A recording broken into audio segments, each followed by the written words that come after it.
안녕하세요. 책안뜰입니다.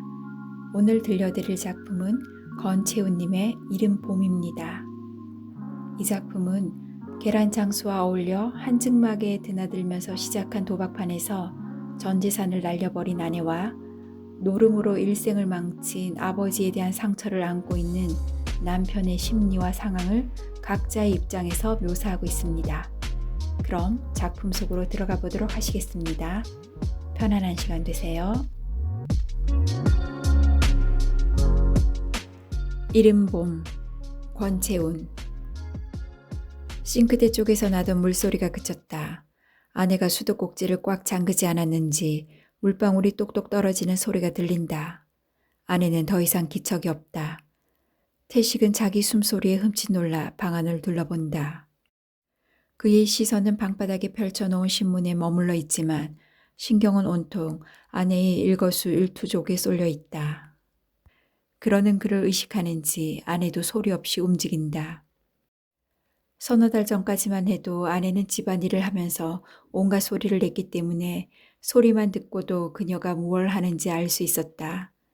설거지를 하면서 노래를 흥얼거렸고 사이렌 소리를 내는 청소기를 이리저리 끌고 다니며 새 청소기를 사야겠다고 투덜댔으며 세탁기에서 빨래를 꺼내 착착 접어서 손바닥으로 탁탁 두들긴 다음 활활 털어서 넣는 소리는 아내가 집안일을 마쳤다는 신호였다. 일요일 아침이면 그는 안방에서 신문을 뒤적이며 아내가 내는 소리들을 느긋하게 즐겼다. 그러나 이제 아내는 설거지하면서 노래를 부르지 않는다. 물걸레로 대충 훔치는 것으로 청소를 대신했으며 빨래 건조대에 아무렇게나 널린 옷가지들은 구깃구깃했다. 정박해서 그런지 시간이 거꾸로 가는 것 같다. 한참 지난 것 같은데 5분도 채 지나지 않았다.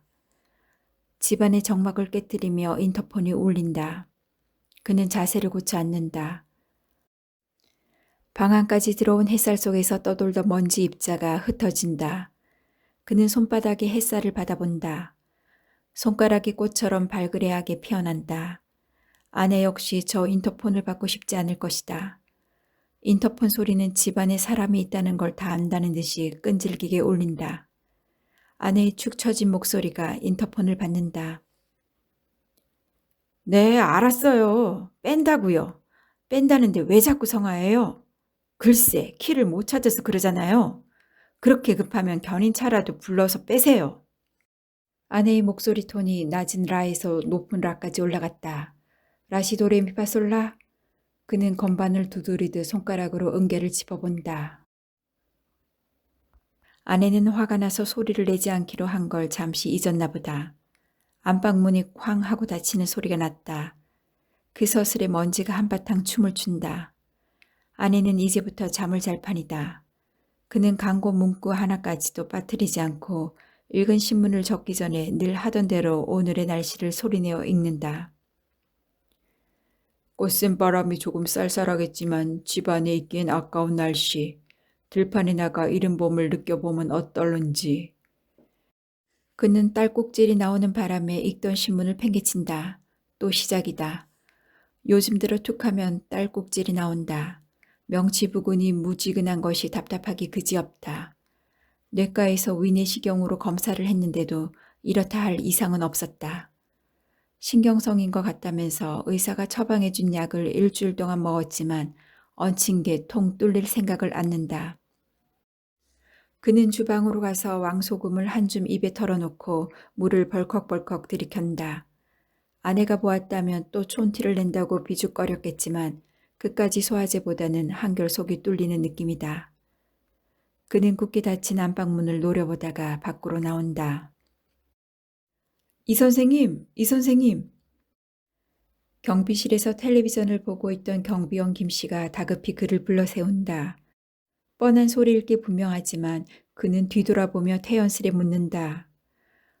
왜 그러십니까? 차 좀 빼주십시다고 몇 번이나 말씀드렸는데. 왜요? 우리 차가 어때서요? 주차장에 반듯하게 세워놓았지 않습니까? 주민들이 볼성사납다고 한쪽으로 치워줬으면 해서요. 한쪽 어디요?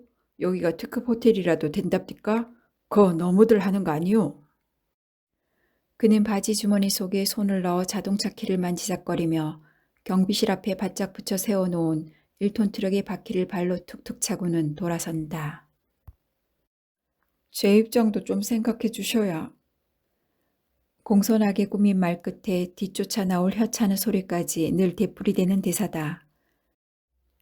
그 역시 서너 달 전까지만 해도 자기네 아파트 앞에 퇴색한 포장을 둘러친 낡은 트럭이 서 있었다면 당장 치우지 못하느냐고 경비원을 달달 볶아댔을 것이다. 일주일에 한 번씩 계란을 팔러 이 아파트에 들러던 트럭이 떡하니 자리를 잡고 아주 북박이로 서 있을 수밖에 없게 된 것은 순전히 아내 때문이었다. 그가 경찰서로부터 호출을 받은 것은 직장에서 대기 발령을 받은 직후였다. 주부도박단. 뉴스에서나 보던 사건이 그의 집에 터진 것이었다. 유치장이 갇힌 아내는 기왕에 터진 것이니 속 시원히 다 털어버리겠다는 투로 주워 섬겼다. 폐물은 물론이고 집 문서며 그의 승용차 등록증까지 내다가 모두 잃었다는 것이었다. 그는 미련 없이 회사에 사표를 던졌다. 알량한 퇴직금은 사채업자에게 넘어갔던 집 문서를 되찾고 아내가 풀려나도록 물어야 할 벌금을 채우는 데에도 빠듯했다. 아내는 집에 돌아오자마자 자리에 쓰러져 그대로 잠이 들었다. 내리 이틀을 죽은 듯이 자고 일어난 아내는 턱없이 당당했다. 이제부터 내가 먹여 살리면 될 거 아니야. 자, 이거 내가 딴 거야. 아내는 그의 앞에 자동차 키를 내밀었다. 그는 회사에 사표를 내던 날 죽자하고 퍼마시고서 이미 남의 손에 넘어가 버린 그의 승용차를 몰고 오다가 운전면허를 취소당한 터였다. 그는 고개를 돌려버렸다. 아내는 그의 발 앞에 키를 던져놓고 방을 나갔다. 그는 방바닥에 떨어진 자동차 키를 물끄러미 바라보았다. 손때 묻은 열쇠고리의 십자수장식이 구질해 있다. 그는 자동차 키를 집어 던져버리려다가 마음을 돌려 바지 주머니에 넣었다. 어떻게든 결판을 내야 한다고 마음을 다잡았지만 막막할 뿐이었다. 아내는 신통하게도 얼마 안가 일자리를 구했다. 그 일이라는 게 그로서는 도무지 알 수 없는 요상한 것이기는 했지만 어쨌든 아내는 별탈 없이 살림을 꾸려나갔다. 저녁을 지어놓고 나간 아내는 새벽녘에 돌아왔다. 아내는 그러구러 아무런 설명을 하지 않았고 그는 누가 입에 재갈이라도 물려놓은 것처럼 아예 입을 뗄 수가 없었다. 처음에는 하도 기가 막혀서 그랬겠지만 날이 가면 갈수록 어떻게 말을 시작해야 할지 도무지 엄두가 나지 않았던 것이다. 아내가 한다는 일도 통화하는 것을 기동량에서 대충 짐작할 뿐이었다. 아내는 대체 무슨 일이 일어나기라도 했었냐는 듯이 아무렇지 않게 굴었다. 끼니마다 그의 입맛에 맞는 반찬을 식탁에 올렸고 언제라도 입을 수 있도록 말끔히 손질한 셔츠를 옷장에 가지런히 걸어놓았다. 그는 그 셔츠를 꺼내 입고 넥타이를 메고 매일같이 도서관에 간다. 안녕하세요. 자료실로 출근하다시피 하는 그에게 출납을 맡고 있는 도서관의 여직원이 반색하며 인사를 건넨다. 반색하는 그녀가 왠지 부담스러워 그는 목례만 하고 늘 앉던 자리로 가 앉는다. 책상 위에 책을 펼쳐 놓았지만 굳이 그것을 들여다볼 마음은 애당초 없었다.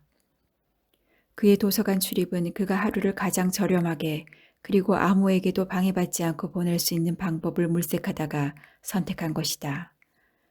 그는 면벽 수도승처럼 오직 한 가지 생각에만 매달렸다. 무엇이 아내를 그 엄청난 도박판에 끼어들게 했는가? 무엇인가? 무엇 때문인가? 공연히 이렇게 허폰만 잡을 것이 아니라 진작에, 그러니까 아내가 돌아온 그날로 요절을 내도 냈어야 했다.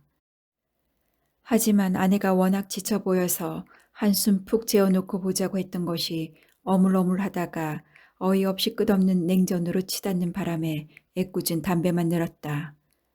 아무리 여자들이 활개치고 다니는 세상이라지만 집에서 살림이나 하는 여편네가 전 재산을 노름판에서 날리고도 무슨 배짱으로 그리 뻣뻣하게 나올 수 있는 것인지 그는 문득문득 아내가 무섭다. 도서관에 와서 가만히 생각해보면 지금 집에서 자고 있을 아내가 정말 13년을 함께 살아온 내 아내가 맞는지 의심이 들면서 유치장에서 누군가와 바꿔치기 당한 것은 아닐까 하는 얼토당토하는 망상에 빠지기도 하는 것이었다. 옛 이야기를 워낙 좋아했던 어린 시절의 영향일지도 모르겠다. 옛날에 아주 옛날에로 시작하곤 했던 할머니의 재미나는 이야기 속으로 빠져들어가면 긴 겨울밤도 짧았다. 할머니는 하룻가에 꽂아 놓았던 부손으로 하룻불을 꼭꼭 눌러 다독이며 이런저런 이야기를 해주었는데 그 중에서도 여우에 홀려 넋이 나간 사람들의 이야기만은 지금까지도 오롯이 귓가에 살아남아 있다. 산마루에서 처녀로 둔갑한 꼬리가 9이나 달린 여우가 입속에 넣어주는 구슬을 그만 꿀꺽 삼키지 못해 대꼬쟁이처럼 말라 죽은 나무꾼이며 10사람을 채우지 못한 채 손을 잡고 여우 고개를 넘다가 한 고개를 넘을 때마다 한 사람씩 잡은 손을 놓치고 만다는 나그네들은 하나같이 모두 남자였다. 얘기를 밝히면 가난하게 산다는 할머니의 지청구를 들으면서도 할머니가 오늘은 이만하고 그만 자자고 하면 그는 아이 더해줘. 그래서 어떻게 됐는데? 여우는 그의 사람이 되었나? 하며 한쪽 발은 이미 꿈나라에 가 있는 할머니의 팔을 흔들며 다음 이야기를 조르곤 했다. 문풍지가 떠는 소리는 둔갑한 여우가 찾아와 문을 흔드는 것 같았고 할머니 젖가슴에 코를 박고 잠이 들면 꿈속에서 그는 나무꾼이고 나그네였으며 끝내 구슬을 삼키지 못하고 오줌을 지리곤 했다. 세상에 다시 없이 남편밖에 모르던 아내가 무엇에 홀려서 그런 큰일을 저지르고도 미안한 기색조차 없이 맹랑하게 그를 빤히 쳐다볼 수 있는지 그럴 때면 아내는 생판 모르는 여자 같았다. 곰곰이 생각해보니 아내가 달라지기 시작한 것은 아무래도 그놈의 한증막에 드나들면서부터인 것 같다. 연거푸 셋이나 자연유산한 뒤로 아이가 들어서지 않자 아내는 무척 애를 끓였다. 아이가 들어서는데 좋다는 약은 어떻게든 구해서 먹고 불임 클리닉을 들락거리고 용하다는 한의원을 찾아 지방에도 다녀오는 눈치였다. 나중에는 100일 기도까지 드리는 것 같았지만 팔자에 자식이 태이지 않았는지 결혼한 지 10년이 넘은 입대껏 아이가 들어서지 않았다. 신신없이 욕심만 앞세워서 그랬을까. 아내는 아이 대신 허리병만 얻었다. 가난한 집의 8남매 가운데서도 맞이인 그는 아이를 그다지 원치 않았다. 자식이 있으면 더할 나위 없이 좋겠지만 서로 아이가 영영 생기지 않는다 해도 아내를 원망할 생각은 눈꼽만치도 없었던 것이다. 허리가 아프다고 누워 지내다시피 하던 아내가 계란 장수와 어울려 한증막에 드나들면서부터는 아프다는 소리가 쑥 들어갔다. 뿐만 아니라 그에 대한 서비스도 한결 달라진 탓에 아내가 꽃향인지 먼지가 좋다며 밤 12시가 다 되어 나가서 새벽녘 해야 돌아와도 그는 별로 탈을 잡지 않았다. 그는 그런 곳에서 도박판이 벌어지리라고는 꿈에도 생각지 못했다. 그러므로 그 판에 아내가 휩쓸린다는 것은 더더욱 상상조차 할 수 없는 일이었다. 그가 출장을 가면 아내는 을의 한증막에서 밤을 보냈다. 출장에서 돌아오면 발그레한 얼굴로 맞이하는 아내가 유독 예뻐 보여서 그는 되레 아내에게 한증을 권하기까지 했던 것이다. 그는 노름이라면 말만 들어도 치가 떨렸다. 그의 아버지가 노름으로 일생을 망쳤기 때문이었다. 아버지뿐만 아니라 온 식구가 노름의 희생자였다. 아버지는 1년 동안 머슴살이에서 받은 사경을 하룻밤에 다 날리는 맹문이었다. 기껏해야 곤히 자던 어머니의 머리채나 잡을 줄 알았지 식구들에게 여발한 듯이 큰소리 한번 쳐보지 못하는 위인이었다. 자다 말고 아버지에게 흠씬 두들겨 맞은 어머니는 이불을 덮어쓰고 꼼짝 않고 누워 있어서 꼭 죽은 줄로 알았지만 다음 날이면 어김없이 떡함지를 이고 대문을 나서곤 했다. 어린 동생들은 할머니와 어머니의 등에 가녀린 목을 늘어뜨린 채 혹처럼 매달려 있었다. 떡함지에 눌려서였는지 늘 등에 매달려 있던 동생 때문이었는지 어머니는 툭하면 주먹으로 가슴을 치며 무엇이 얹혔다고 답답해했다. 할머니는 어머니에게 왕소금을 한 줌 먹이고는 어머니와 함께 채 내리는 집을 찾아 나서고는 했다. 그는 아버지가 부끄러웠다. 아버지가 원망스럽고 미운 것은 둘째치고 노름꾼의 아들이라는 것이 창피해서 늘 고개를 숙이고 다녔던 탓에 아내가 마땅치 않은 구부정한 자세로 굳어버렸다. 아버지는 뼈가 연글지도 않은 그의 어깨에 짐을 잔뜩 지어놓고 집을 나간 채 종무소식이었다. 그는 지금도 길을 가다가 후줄그레한 노인을 만나면 가슴이 철렁 내려앉는다. 시험이 얼마 안 남았죠? 자동 판매기에서 캔커피를 하나 뽑아들고 휴게실로 들어갔을 때 언제 뒤따라왔는지 출납 여직원이 말을 건넨다. 심심풀이 삼아 펼쳐놓고 있는 주택관리사 시험 문제집을 눈여겨보았던 모양이다. 그는 그녀를 흘낏 쳐다보고 담배를 피워 문다. 여자들 속은 도대체 알 수가 없다. 어쩌자고 나 같은 사람에게 관심을 보이는 것일까? 그는 들고 있던 캔커피를 내밀면서 그녀를 정면으로 바라본다. 우둥퉁한 데다 파맞게 없는 단발머리에 누리끼리한 얼굴은 생기라고는 없어 보인다. 매력 없는 여자다. 그는 그녀가 자기에게 곰살같게 구는 이유를 찾아보려고 한참이나 그녀의 시선을 붙잡고 놓지 않았지만 아무것도 읽어낼 수가 없다. 그는 어색한 분위기를 모면하려고 생각지도 않은 말을 불쑥 내놓는다. 몇 시에 퇴근하십니까? 이번 주는 6시예요. 이따 저녁이나 같이 하시겠습니까? 그녀는 기다렸다는 듯이 고개를 끄덕이고는 휴게실을 나간다. 그녀의 엉덩이가 꽂기는 타이트 스커트 속에서 유난히 도드라져 보인다. 도서관 앞에 버스 정류장에 그녀가 서 있다. 그는 앞장서서 걷는 그녀를 두어 걸음 처져서 따라간다. 한 블록을 지나 이면 도로로 들어서니 음식점의 돌출 간판들이 번쩍이고 있다. 그녀는 그의 의사를 묻는 듯이 고깃집 앞에서 걸음을 멈추고 뒤를 돌아본다.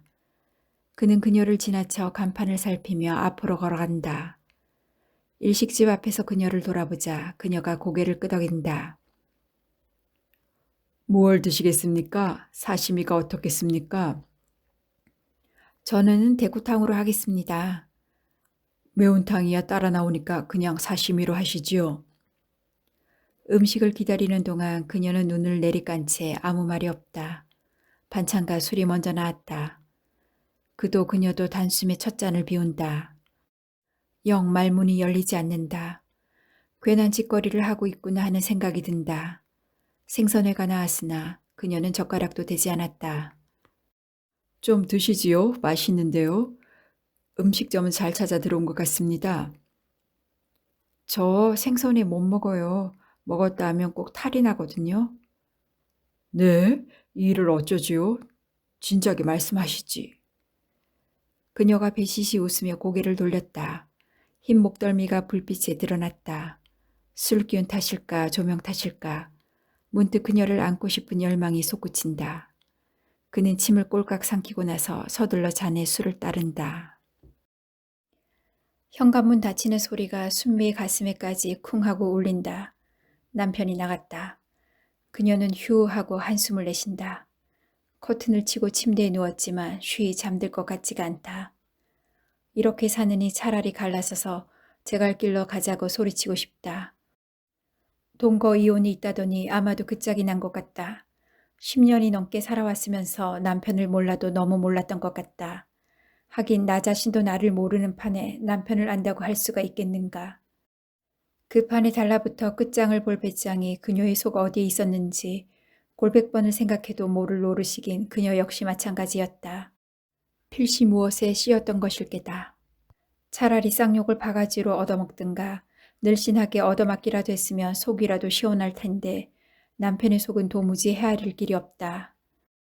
남편이 회사에 사표까지 내면서 순순히 벌금을 물고 집 문서도 되찾아왔기에 한번 흠씬 두들겨 맞으며 용서가 되려니 지레 안심한 것이 불찰이었다. 죽었어 하고 맞아줘라. 손이 발이 되게 빌어라. 어쩔래 하고 뻗대라. 맞아 죽을지도 모르니까 애당초 도망가라. 유치장에서 여자들이 별별 충고를 다 해주었다. 그러나 남편에게는 어느 것도 통할 것 같지가 않았다.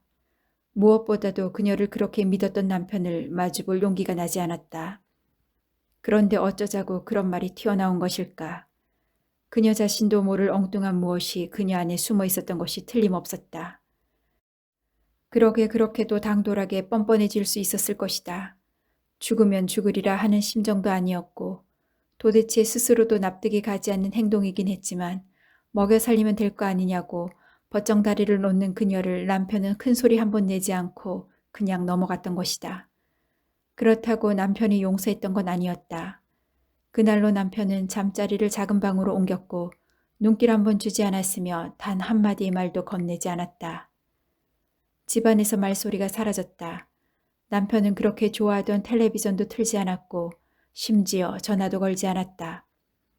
그녀 역시 아무 소리도 내지 않으려고 전전긍긍했다. 전화벨 소리에도 깜짝깜짝 놀라고 수돗물을 틀 때조차 조심스러웠다. 아무래도 남편은 그녀를 말려 죽일 작정인 것 같다. 남편에게 큰 소리를 친 만큼 무엇인가 일을 해서 살림을 꾸려 나가야겠는데 실상 아무런 방도가 없었다. 그참에 어떻게 지내느냐며 계란 장수가 조심스럽게 물어왔다. 자기는 벌써 이혼을 했고 아주 한증막에 들어붙어서 먹고 살기로 했다는 것이었다. 한번 나와봐. 그쪽으로는 발길도 하지 않겠다고 다짐했지만 이제는 더 이상 잃을 것도 없으니 어떠려 하는 마음이 들었다. 아니 무엇보다도 사람이 그리웠다. 아무도 그녀를 사람 취급하지 않았고 상대하려고도 하지 않았다. 그녀는 죄인이었다. 죄인은 죄인끼리 어울릴 수밖에 없는 모양이었다. 오랜만에 꽃탕에 들어갔다 나오니 몸이 개운했다. 계란 장수는 벌거벗은 여자를 엎드려 놓고 부항 단지를 붙이고 있었다. 한 번에 10,000원씩이니까 하루에 5명만 하면 50,000원. 그녀는 어느새 샘을 놓고 있었다. 엎어놓은 유리병 속에 동그란 살덩이가 봉긋하게 솟아올랐다. 유리병을 떼어내자 허연 등에는 둥그런 고무도장을 찍어 놓은 것처럼 검붉은 자국이 남았다. 계란 장수는 엎드린 여자의 등에 오일을 바르고 재빠르게 손을 놀렸다. 사모님 시원하시죠? 그녀는 어울리지도 않게 간지러운 목소리로 아양을 떨었다. 일을 끝낸 계란 장수는 매점에서 커피를 샀다. 헛, 부항은 쉬워. 나도 순 어깨너머로 배운 솜씨야. 저번에 얼굴 솜털 제거해봤지? 그것도 해보려고 해. 그 외에 천동 한증막에 자주 오던 문신하는 여자 있잖아. 그 여자한테서 문신하는 걸 배우고 있어. 눈썹 문신은 한 번 하는데 최소한 50,000원이야. 50,000원. 계란 장사하던 트럭을 날리고도 모자라 그녀까지 끌어들여 망하게 한 그 여자는 5손가락을 활짝 펼쳐 보이며 새 희망에 부풀어 있었다. 하룻밤에 수천만 원이 왔다 갔다 하는 노름판에 계란 장수 주제에 어쩌자고 끼어들었는지 그네들이 계란 장수를 끌어들인 것은 어쩌면 그녀를 노린 포석이었는지도 모른다. 그녀가 계란 장수를 따라 한증막에 처음 갔을 때도 그네들은 한쪽에 진을 치고 있었다. 그네들은 얼굴에 솜털을 뽑거나 마사지를 받거나 등에 부항을 붙이고 있거나 했고 그도 아니면 빙 둘러앉아 하투를 쳤다. 한증막에 계란을 대느라고 제 집 안방처럼 드나들던 계란 장수는 그네들과 언니 동생하며 지냈다. 화투판 옆에서 구경이나 하겠다고 앉아있던 계란 장수가 어느 결엔가 화투장을 들게 되었다. 그날 계란 장수는 500만 원을 땄고 그 다음 날은 700만 원을 땄다. 사흘째 되는 날에는 1,000만 원을 잃었고 나흘째 되는 날에 전세 보증금을, 닷새째에는 밥줄인 트럭까지 날렸다. 그 자리에는 새로 신이 내려서 그림같이 마친다는 점쟁이까지 붙어 있었다. 그 점쟁이가 그녀를 가리켰다. 오늘 울은 당신 거야. 계란 장수가 그녀를 떠밀었다. 내 트럭만 찾아줘. 운이 왔다잖아. 그녀는 그날 밤을 꼬박 새운 끝에 그 트럭을 땄다. 그러나 그뿐이었다. 결혼 15주년 기념으로 남편에게 새 차를 선물하려고 남편 몰래 붙던 적금을 깨어날린 것을 시작으로 결혼 반지를 잡히고 승용차 등록증을 잡히고 나중에는 집문서까지 고스란히 그들의 손으로 넘어간 후에야 정신이 들었다. 사기를 당한 것이었다. 그래서 그녀가 직접 경찰서에 신고했다. 그러나 돈은 한 푼도 찾지 못하고 카메라맨을 대동하고 들이닥친 수사관들 덕에 점퍼를 둘러싸서 얼굴을 가린 그녀의 모습이 TV 뉴스 시간마다 나와서 전국적으로 망신만 당했다. 아무 말 않고 그녀를 내치지 않는 남편이 고마워서 어쩔 줄 모르겠던 것도 잠시, 그만한 일로 잘 다니던 회사에 덜컥 사표를 낸 남편이 차차 등신 같아 보이기 시작했다. 남편은 날이면 날마다 차려입고 나가기는 나가는데 어디 가서 무엇을 하고 다니는지 저녁상을 봐놓고 집을 나설 때까지 돌아오는 법이 없었다. 될 수 있으면 그녀와 마주치지 않으려고 불어 그러는 모양이지만 이제는 갑갑증이 나다 못해 남편의 얼굴을 보면 꼭 폭발하고 말 것 같아 그녀 역시 될 수 있는 대로 남편과 맞닥뜨리지 않으려고 애를 쓴다. 죽으란 법은 없었다. 계란 장수는 의욕만 앞섰지 도통 솜씨가 따라주지 않아 솜털 제거하는 일과 문신하는 일이 자연스레 그녀에게로 넘어왔다. 어려서부터 손끝이 야물다는 말을 들어왔던 그녀는 2달도 안 되어 서너 군데의 한증막에 단골을 잡을 수가 있었다. 이대로만 나간다면 두시고 먹고 사는 것쯤은 너끈할 것 같았다. 그녀는 감초, 당귀, 어성초, 백복령, 민들레, 녹두, 살구시 등 피부에 좋다는 온갖 한약재를 분말로 만들어 특수 한방팩을 개발했는데 의외로 손님들의 반응이 좋았다. 언니 동생 하는 것도 처음에 입을 떼기가 어려웠지 한두 번 하다 보니 입에 붙어서 손님들 비 맞추기가 훨씬 수월해졌고 그렇게 맺은 연애 고리를 이어가는 것이 그녀가 그 바닥에 빌붙어 살아가는데 필수 조건이라는 것을 깨닫는 데는 그리 오랜 시일이 걸리지 않았다. 진작 깨닫지 못했을 뿐이었지 어쩌면 그녀는 흔히들 말하는 장사 체질인지도 모른다. 아따고 미친년 아주 껍데기를 잡아뜯냐 뜯어? 어머 이 언니가 처음 하시나? 만져봐요. 얼마나 매끈매끈한가. 내가 서비스로 특수 한방팩까지 해드릴 테니까 걱정 접어두시고 턱 믿고 맡기시라는데 그러네. 피부과 전문 한의사가 10년 연구 끝에 개발한 이 한방팩 한 번만 해보시면 또 한 코는 못 베이기실걸. 뽀송뽀송하니 낭낭 18세는 저리 가라야. 그녀는 이미 능란한 장사꾼이 되어 있었다. 그녀의 손님이 되었다 하면 아무리 거칠게 나오는 여자라도 농치고 얼러서 마사지 한 번 받을 걸 2번밖에 했으며 수치트 눈썹까지 밀어내고 문신을 하게 하고야 말았다. 차츰 수입이 늘어가자 남편이 없어도 얼마든지 살아갈 수 있을 것 같은 자신감이 생겼다. 또 세상도 달리 보이기 시작했다. 요즘 들어서는 이제까지 살아온 방식만이 꼭 사람 사는 방식이 아닐 수도 있다는 생각마저 해보게 되는 것이었다. 도대체 남편은 언제까지 입을 봉하고 있으려나. 아무리 죽을 죄인이라고 해도 내 오늘은 결판을 내리라 하고 번번이 다짐하지만 집에만 들어서면 그녀의 입은 뻣뻣하게 얼어붙어 숨을 쉬는 것까지 힘들 지경이 되고 말았다. 남편은 방 안에 틀어박혀 냉각기라도 돌리고 있는지 집안 공기가 싸늘하니 살얼음판 같아서 말소리라도 내는 날에는 쨍그랑하고 파열할 것 같았다. 그 긴장을 아침마다 깨뜨려 주는 것이 인터폰 소리였다. 그녀는 그 인터폰 소리를 자기가 매일 아침 기다렸다는 사실을 오늘 문득 깨달았다. 인터폰 소리에 남편이 짜증이라도 냈으면 그래서 남편의 말문이라도 열렸으면 하고 기대한 것이었다. 그러나 남편은 귀와 입을 꾹 닫은 채 꿈쩍도 않았다. 커튼을 뚫고 들어오는 햇살이 따사롭다. 이 아파트로 이사 오던 날 남편은 앞에 막힌 데가 없어 종일 해가 들어 좋다는 말을 하고 또 했다. 그녀도 남편이 그간 말은 안 했어도 햇빛을 무척 그리워했구나 하면서 덩달아 벌린 입을 다물지 못했었다. 전에 살던 반지하방은 아침 나절에 잠깐 해가 드는가 하면 그만이었다. 그래서 온종일 푸르스름한 형광등 불빛 아래 창백한 안색으로 살지 않으면 안 되었다. 그런데 이제 햇빛은 가득한데 그 빛을 가리느라고 커튼을 치고 이불까지 둘러쓰고 있으니 이 무슨 꼴이란 말인가. 생리일이 가까워진 탓인가 유난히 남편이 그립다. 남편이 팔을 베고 누우면 금방 잠들 수 있을 텐데. 그녀는 벌떡 일어나 속옷을 훨훨 벗어붙이고 거울 앞에 선다. 40이 내일 모레지만 젖꼭지 한번 물려보지 못한 가슴은 터질 듯하다. 몸매가 끝내주네. 요 매끈한 살결하며 탱글탱글한 엉덩작하고 신랑이 환장하겠구먼.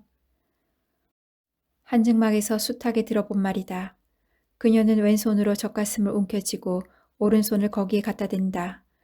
거울 속에 그녀가 온몸을 비튼다. 그녀는 눈을 감고 몸의 리듬에 마음을 맡긴다. 온몸의 말초신경이 들고 일어난다. 아우성이다. 그녀는 비명을 지르며 침대에 쓰러진다. 아파트 단지의 주차장은 귀가한 차들로 빼곡하다. 태식은 경비실 앞에 서 있는 트럭을 한참 동안 바라보았다. 주위에 서 있는 번들해한 중형차들 때문에 트럭은 그 주제꼴이 한결 추레해 보인다. 언제 세차를 했는지 흙먼지가 달라붙은 번호판은 식별할 수가 없고 초록색 포장은 바를 대로 발에서 희끄무레하고 진흙이 덮개로 낀 바퀴는 바닥에 철컥 붙어 있는 것만 같다. 아내가 무슨 선심이라도 쓰듯 그에게 그 트럭의 키를 던졌을 때만 해도 그는 트럭을 끌어다가 어디 후미진 골목에 처박아 버려야겠다는 생각이었다. 그러나 그건 마음뿐이었다. 그쪽으로는 눈길조차 주기가 싫어서 차일피일 미루다 보니 트럭은 어느새 이 아파트의 흉물이 되어버렸다.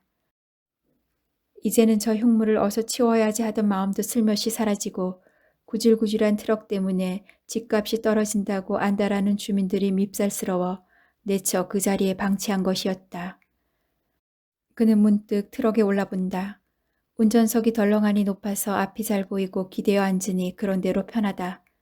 밖에서 볼 때와 달리 차가 낡았다는 느낌도 없다. 이렇게 사는 것도 사는 것인가. 어떻게든 결판을 내야 하는데 어디서부터 어떻게 시작해야 할지 모르겠다. 어찌됐든 아내를 이해하고 싶은 것이 그의 본마음이었다.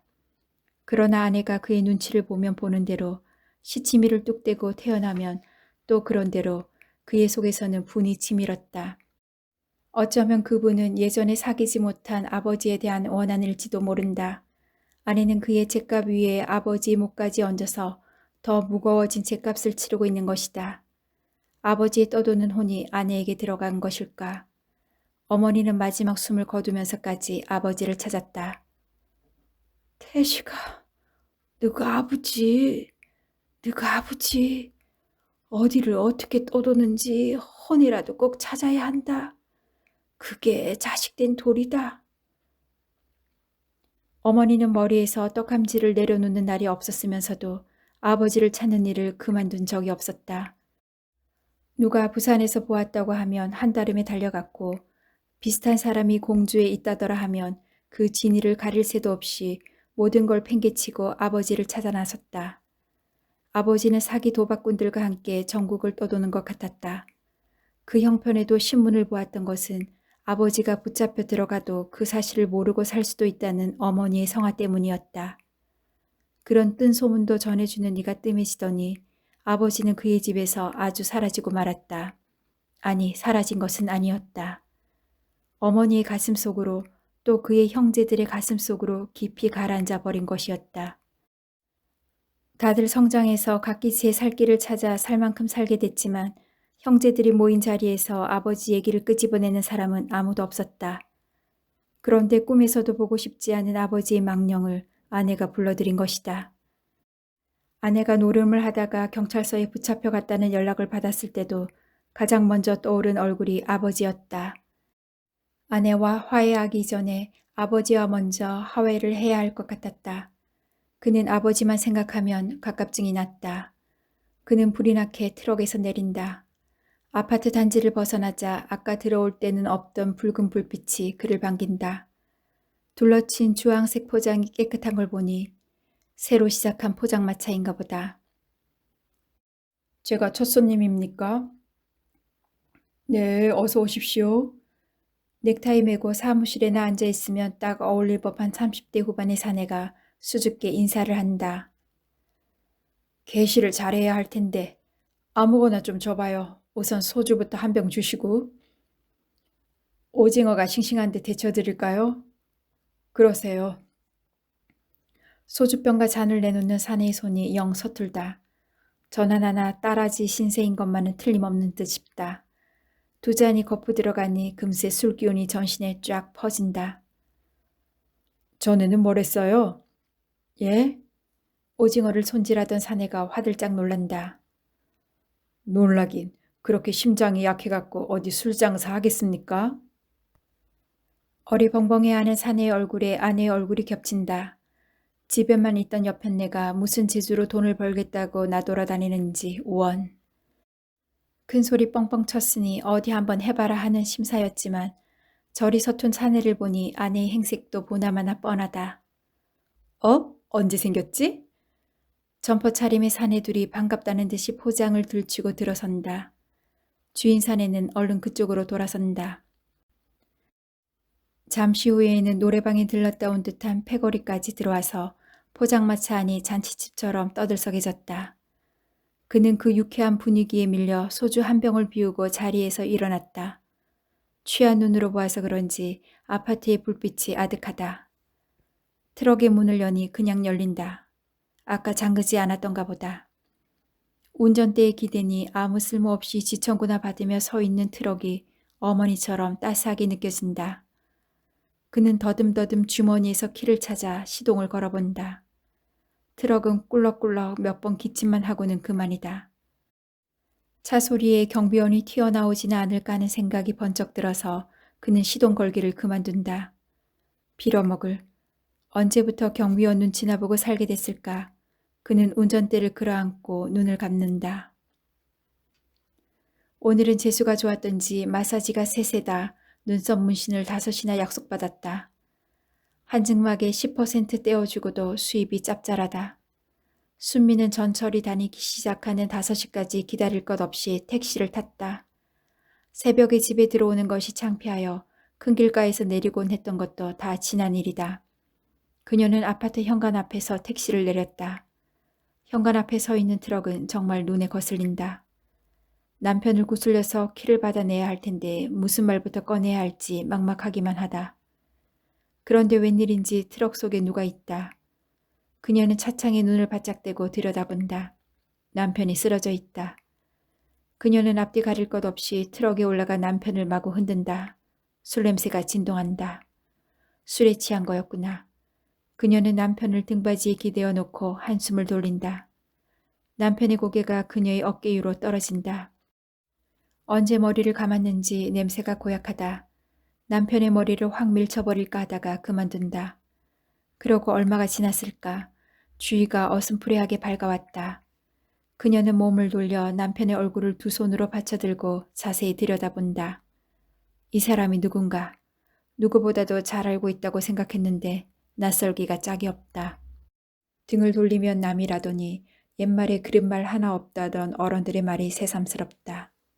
좁은 차 안에 술 냄새가 꽉 차서 숨이 막힐 지경이다. 차창을 내리려면 시동을 걸어야 한다. 마침 키가 꽂혀 있다. 그녀는 남편을 밀쳐놓고 키를 돌린다. 크르릉 크르릉 해수병 든 노인네의 가래 끓는 소리가 난다. 차고 사람이고 낡으면 다 이런 소리를 내는 것일까. 그녀는 몇 번이고 다시 키를 돌려본다. 드디어 시동이 걸렸다. 그 소리에 남편이 눈을 번쩍 뜨고 두리번거리다가 그녀와 눈이 마주치자 얼른 고개를 돌린다. 이봐요, 이봐요. 이제야 차를 빼는 겁니까? 경비원 김씨가 차문을 탕탕 두드렸다. 그게 출발 신호이기라도 한 듯이 남편은 사이드 브레이크를 풀고 엑셀러레이터에 발을 올린다. 차체가 한번 덜컹하더니 트럭이 앞으로 쑥 나간다. 그녀는 당신 음주운전하려고? 하는 눈으로 남편을 쳐다본다. 하기는 한숨 자고 일어났으니 술은 깼을 것이다. 남편은 앞만 보고 달린다. 트럭은 아파트 단지를 벗어나 올림픽 도로로 접어든다. 날이 완전히 밝았다. 차가 하나둘 느는 듯 하더니 금방 도로에 가득하다. 그녀는 남편의 옆모습을 슬쩍 훑어본다. 밤새 자란 턱수염이 거칠하고 고집스레 꾹 담은 입이 밉살맞다. 그녀는 남편의 이마 위로 흘러내린 곱슬머리를 올려주려고 무심코 올라가던 손을 도로 내리고 머쓱해서 강 쪽으로 시선을 돌린다. 강물은 잔잔해서 그 흐름을 느낄 수조차 없다. 한강 둔치를 달리는 한 쌍의 자전거가 눈에 들어온다. 그 풍경이 영화의 한 장면처럼 지나간다. 트럭은 부쩍 속력을 올려 다른 차들을 앞지르고 있다.